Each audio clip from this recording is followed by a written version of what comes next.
छोटा सा मोहम्मद अयान मेरे साथ है और ये बहुत खास है क्योंकि ये सर्वाइवर है जो कल हादसा हुआ था उसका।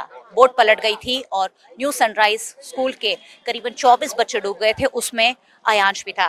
क्या क्या बेटा, कौन सी क्लास में पढ़ते हैं आप? 5th standard. और कल सुबह कितने बजे आप पिकनिक आए थे? सुबह 8 बजे। 8 बजे हम पिकनिक आए थे। कितने बच्चे थे आपके साथ उस वक्त? इंग्लिश मीडियम के 30 थे। हाँ। और आप लोग? हम आप लोग लोग सारे इंग्लिश मीडियम के 30 बच्चे थे। दिन भर आप लोगों ने वहाँ क्या क्या एक्टिविटीज किए? पहले हमारे को जाते के सामने खाने को दिया, ब्रेकफास्ट। फिर हमारे को सब राइड्स में घुमाया। फिर हमारे को दोपहर का खाना खिलाया। तो फिर हमारे को वाटर पार्क में ले गए। वाटर पार्क में से हमारे को बोटिंग कराने लाए।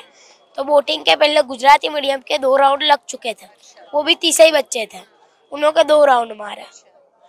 फिर हमारा बारह है तो हम 30 बच्चों को एक ही बोट में बिठा दिया। उसमें से लाइफ जैकेट 10 जन के पास देना। बोट की कैपेसिटी भी सिर्फ 14-15 जन की थी। और उस वक्त आप लोग कुछ, आपके पास मोबाइल थे, आप लोग कुछ सेल्फी वेल्फी ले रहे थे? नहीं, सेल्फी हम फोटो लिया था जब, खबर है, जब बोट वहां से किनारे पे से हली भी नहीं थी, जब हमने फोटो लिया था। मतलब जब बोट चली उसके बाद आपने सेल्फी नहीं ली है? और ऐसा कुछ हुआ था कि आप लोग सब एक साइड हो गए, एक साइड बैठे थे? किस तरह बैठे थे आप लोग? हम लोग बीच में बैठे थे। ओवरलोड के उसके अंदर आगे से पहले पानी आया ने पीछे से पानी आया। तो ड्राइवर था ना जो बोट का, उसने फास्ट बोट कर दी। तो फास्ट में टर्न लेने में हमारी बोट पलटी खा गई। तो बोट जब पलटी खाई तो बच्चे सारे नीचे गिर गए, बोट ऊपर आ गई कि बच्चे साइड में हो गए? किस तरह से ये पूरा हादसा हुआ था? सारे नीचे गिर गए न, बोट पलट ऊपर आ गई ऊंधी। तो ऐसा हुआ। तो फिर मैं ऊपर आने गया तो मेरे को सिर में 2 फेरी बोट लग गई। फिर भी मैंने हिम्मत नहीं हारी, ऊपर आया। फिर मेरा दोस्त अरमान है ना, उसने मेरे को हाथ पकड़ के ऊपर लिया। फिर हम उसने 2 बच्चों को बचाया, मैंने 2। आप लोग किनारे के आसपास ही थे इसका मतलब? हाँ, उसने 2 बच्चों को बचाया, मैंने 2 बच्चों को बचाया। फिर एक उवेश नाम का लड़का था, वो है ना नीचे से हलड़ियाँ खाकर डूबता डूबता ऊपर आया। कुछ हो तो दो, कुछ हो तो दो। फिर मैंने उसकी तरफ जैकेट फेंका, फिर उसको भी खींच लिया। फिर एक उसको भी मानसी में भी डूब जाते हैं, उन्हों को भी मैंने खींच लिया। फिर हमारे को पेंडल बोट वाला लेना आया, उसकी बोट में बैठ गए। तो हमने उन्हों को सही किया कि तुम दूसरों बच्चों को बचा सकेगा, हमारे को ये वाले किनारे छोड़ दो। तो वो हमारे को दूर के किनारे ले गए और ऐसा किया पहले कि हम तुम्हारे को बचा। आप लोगों ने कहा कि हमको यहीं उतार दो, आप दूसरे बच्चों को रेस्क्यू करो। हमने ऐसा किया कि थोड़ा ये वाला किनारा नजदीक है तो हमारे को यहीं उतार दो, आप दूसरे बच्चों को रेस्क्यू करो। तो उन्होंने नहीं माना और हमारे को दूर वाले किनारे पे ले गए। और फिर हमारे को वहां से वो किनारे पे उतार दिया, फिर वहां से कहीं नहीं जान दिया। अच्छा, उस वक्त आपको डर नहीं लगा? आपके सब फ्रेंड्स थे वो डूब रहे थे, चिल्ला रहे थे?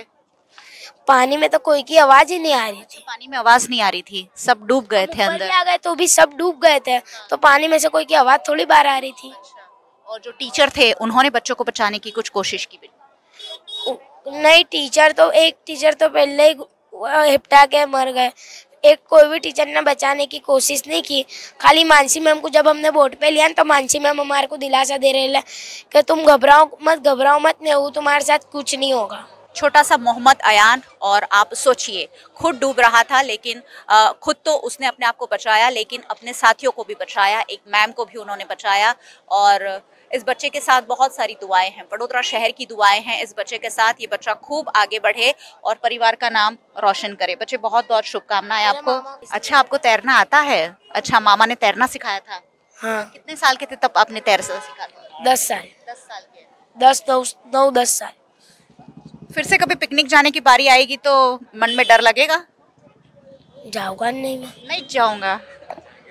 छोटा सा बच्चा है और पिकनिक के वक्त जो हादसा हुआ है शायद उसके जहन में हमेशा ही ताज़ा रहेगा, और अब वो कह रहा है कि वो पिकनिक कभी नहीं जाएगा। वडोदरा कांग्रेस के विपक्ष नेता अमीर रावत हमारे साथ है, जो पहले से, जब से ये प्रोजेक्ट पीपीपी मॉडल के तहत दिया गया तब से इस प्रोजेक्ट पर सवाल उठाते आए हैं। और आज भी मैम आपने एक पत्र लिखा है, क्या मांग की है आपने कॉरपोरेशन से? जिस तरह से ये घटना हुई है, rather I would say it's criminal act of negligence. और जिस नेग्लिजेंस की वजह से ये दुर्घटना हुई है और 12 बच्चों ने, 2 टीचर्स ने अपनी जान गंवाई है, आई थिंक इसके लिए कहीं ना कहीं ये जो पीपीपी मॉडल का भ्रष्ट मॉडल है वो जिम्मेदार है। शुरू से 2016 से हमने इस प्रोजेक्ट का विरोध किया था, क्योंकि इसमें जो प्रोजेक्ट डिज़ाइन किया था वो हमेशा से कॉन्ट्रैक्टर्स के बेनिफिट के लिए था। इसमें कॉरपोरेशन को तो लॉस हो ही रहा था। इनफैक्ट भ्रष्टाचार इतना ज़्यादा था कि मॉनिटरिंग भी नहीं किया गया। जब इम्प्लीमेंटेशन की बात आई तब भी टेंडर्स वायोलेट हुआ, कॉन्ट्रैक्ट देने में टेंडर का वायोलेशन हुआ, प्री क्वालिफिकेशन क्राइटेरिया में वायोलेशंस हुए हैं, और जब एग्जीक्यूशन हुआ उसके बाद मॉनिटरिंग भी नहीं हुआ। अगर मॉनिटरिंग होता तो शायद ओवर कैपेसिटी में बच्चे बिठाए नहीं जाते, वहाँ पर लाइफ जैकेट्स होते सबके पास। जिस तरह की आज सुविधाओं का बाकी अन्य राइड्स और बाकी जो बोट्स वगैरह की जो कंडीशन है वो देख के पता चलता है कि यहाँ अटर नेग्लिजेंस है, कोई भी मॉनिटरिंग नहीं हो रहा था। इसलिए हम कह रहे हैं कि यहाँ सिर्फ जो कॉन्ट्रैक्टर है वो नहीं, बल्कि जो monitoring agency that is Vadodara municipal corporation, और उसमें जो डिसीजन मेकर्स है, रूलिंग पार्टी जो बीजेपी 27-28 साल से बड़ौदा में है, जो डिसीजंस ले रही है, और सारे पीपीपी मॉडल्स अब बड़ौदा में ले लीजिए, हर जगह बेसिकली कॉन्ट्रैक्टर्स को बेनिफिट के लिए लोगों के साथ, लोगों की सेफ्टी के साथ, लोगों की जान के साथ कॉम्प्रोमाइज़ हो रहा है, वेदर वो फिर हाउसिंग प्रोजेक्ट्स हो या इस तरह के एंटरटेनमेंट के प्रोजेक्ट्स हो। एंड इसीलिए आज हमने प्राइम मिनिस्टर को भी पत्र लिखा है कि ये जो पीपीपी मॉडल है गुजरात में, मोरबी का देख लो, यहाँ का देख लो, अतापी देख लो, हर जगह जो भी घटनाएं होती है उसमें स्टेट को तो लॉस है ही, और बहुत बड़ा लॉस है स्टेट को। और पर इस भ्रष्टाचार के नेक्सस में जो लोग सफ़र कर रहे हैं, जो एक्सीडेंट्स हो रहे हैं, जो मॉनिटरिंग नहीं हो रहा है, सीधी तरह से इसमें ये मॉडल के पीछे जो आइडिया है उसमें रूलिंग पार्टी के जो सीनियर लोग हैं, जो पूरा एक भ्रष्टाचार का नेट बना हुआ है जिसकी वजह से लोग सफ़र कर रहे हैं। तो इस बारे में आज हमने पत्र लिखा है। हमने डिमांड की है कि इस इंसिडेंट की जुडिशरी इंक्वायरी होनी चाहिए जज के अंदर, क्योंकि मैजिस्ट्रेट की जो इंक्वायरी होगी ये तो बहुत पहुंचे हुए लोग हैं, पहले सारे वायोलेशंस हुए हैं, तो मैजिस्ट्रेट इंक्वायरी में हमें विश्वास नहीं है। हमें जुडिशियल इंक्वायरी चाहिए जज के, सिटिंग जज के अंतर्गत, और साथ ही इंक्वायरी में जो भी इसमें कल्प्रिट्स हो, right from initiation of project, इसकी लीगल जांच होनी चाहिए पूरे प्रोजेक्ट की, और जो जो इन्वॉल्व है, जहाँ से जिस लेवल पे, सभी पे क्रिमिनल ऑफेंस होना चाहिए, और उन पे मानववध का गुना दाखिल होना चाहिए 304। अभी 18 लोग पे हुआ है, पर देर आर मेनी पीपल जो जिनके फेस डायरेक्टली नहीं इन्वॉल्व है पर इनडायरेक्टली डिसीजन मेकिंग प्रोसेस में और हर जगह वो लोग इन्वॉल्व थे, वो सभी पे क्वेश्चन मार्क्स खड़े होते हैं। फॉर एग्जांपल उस वक्त जब डिसीजंस लिए गए, हमने तो रेस किया था कि यहाँ पर ये भ्रष्टाचार हो रहा है, कॉरपोरेशन को सीधा 150 करोड़ का लॉस है, पर देखा जाए तो उस वक्त जब बीजेपी के प्रेसिडेंट, अभी जो सांसद है वो थी, उन्हें डिसीजन लेना चाहिए था, स्टैंड लेना चाहिए था, नहीं लिया। तब मेयर भरत डांगर थे, उन्होंने स्टैंड नहीं लिया। म्यूनसिपल कमिश्नर विनोद राव को भी हमने लिखा था कि ये एजेंसी के पास एक्सपीरियंस नहीं है, इन स्पाइट ऑफ दैट कहीं से जेवी बनवा के उनको काम दिया गया, हर जगह वायोलेशंस हुए, और आज उसी का नतीजा है कि बड़ौदा में इतना बड़ा लॉस हुआ है जो जिंदगी में बड़ौदा के लोग भूलेंगे नहीं। तो आई थिंक कॉरपोरेशन के इन ऑफिशियल्स पे, ये नेताओं पे, सभी पे एफआईआर दर्ज होना चाहिए और सभी पे मानववध का गुना दाखिल होना चाहिए। मैम, आज आपने आपके स्तर पे भी कुछ जांच की होगी, जो सब कॉन्ट्रैक्टर के नाम सामने आ रहे हैं कि सब कॉन्ट्रैक्ट दिया गया था, क्या उनकी कुछ जानकारी आपको मिल पाई है? As far as I am aware, मैंने ये शुरुआत से ये टेंडर्स की खूब डिटेल में जांच की हुई थी। 2016 में से भी लड़ाई की थी, मैंने पूरी फाइल पढ़ी थी। कहीं भी सबलेट का कोई प्रोविजन ही नहीं था। अगर सबलेट का प्रोविजन ही नहीं था तो सबलेट किस तरह से हुआ, ये तो जिम्मेदारी पास ऑन करने की बात है।